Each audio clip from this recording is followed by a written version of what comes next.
Another question that comes from parents is that, do you think that some of the teachers or teachers in general, since they are from different backgrounds, do they have an element of strictness, or is there a disagreement on the way they should teach their students in terms of discipline? So have there been cases around that? Humans are all different. And some people are very soft, some are a little bit louder.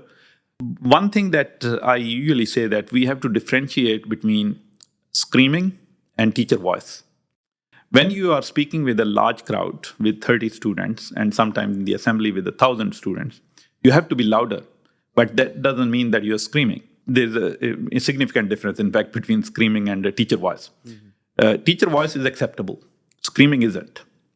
So if it comes to our notice, we would definitely remind and mentor the teacher and coach not to have that sort of.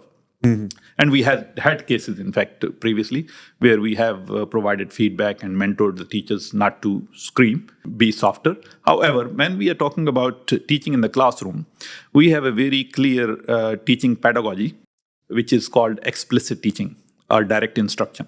If you go 10 to 15, 20 years back in Western Australian education system, it was all based on inquiry and play-based, especially in the primary. The academics and the educationists have moved away from that.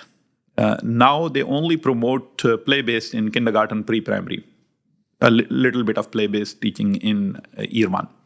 Otherwise, the John Hattie, for example, top academics in Australia, in fact, promotes that the only solution to improve the education and academic quality, literacy and numeracy in Australia is that we move towards explicit teaching model.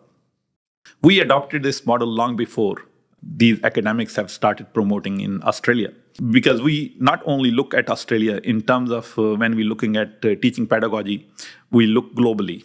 Wherever we see something that can benefit our students, we would adopt it. So we adopted this, in fact, back in 2013-14, explicit teaching model.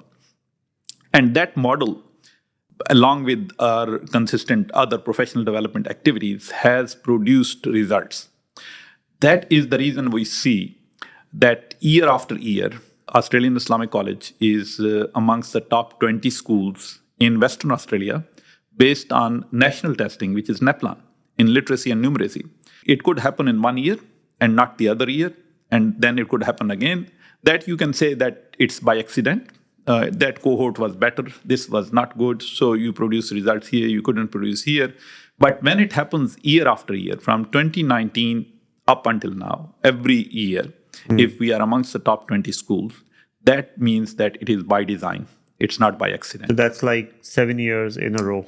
From 2019. 2019 to 2023. Yeah, 2024, they have not released the rankings yet. Yes. Okay. Yeah, we don't know yet. Yeah. Excellent.